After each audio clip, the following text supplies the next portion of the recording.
I'm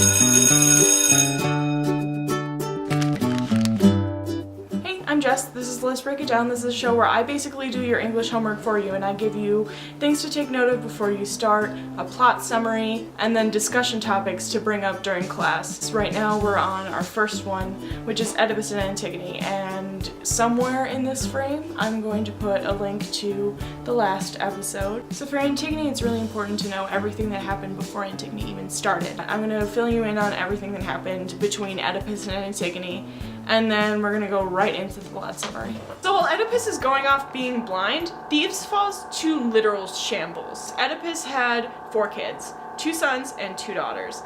And his 2 sons decided, you know what, we're gonna rule this country being totally nice to each other and letting one person rule for half a year and the other person rule for half a year. This won't end badly at all. Civil war broke out because both of them wanted to rule at the same time. The brothers end up killing each other, and then the war ends, and Creon is somehow the king. And he never wanted to be the king, so he's just salty the whole time. Since Creon became the king, he decided, we're going to bury the one person who didn't start it. And then the person who did start the civil war, his body's just going to be cast out onto the edge of town, not buried, not anything. Which is a huge disgrace in Grecian culture. Because the whole burial ceremony would bring the soul into the afterlife, and then from there the gods got to decide where you stayed. Since Creon decided not to even bury him, it is the firm belief of every Grecian person that his soul will never be at rest, and this drives Antigone nuts. Antigone starts with Antigone sneaking out in the middle of the night. Her sister Ismene comes and she's like, don't do that. I don't want another one of my family members to die. And Antigone's like, I'm just gonna do it anyway. So she goes and buries him, her older brother, and then the next morning there's a guard who's looking around and he's like, the body's gone and he's been buried. Creon turns to the chorus and he's like, which one of you guys did it? And they're like, we still don't have a name. And Antigone breaks through the crowd. She's like, I did. What are you gonna do, bitch? Creon is kind of at an impasse and he's just like, you know what, since this is the first law that I'm making ever as a king, I have to stick with my guns. Antigone, you're gonna be sentenced to death. And everyone's just like, really? I don't think she did anything that wrong, but I don't know.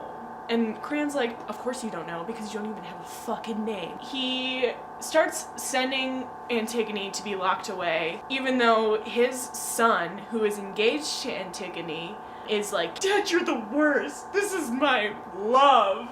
Anytime he talks about her, she's always just kind of in the background like, yeah, I love you too, you're fine.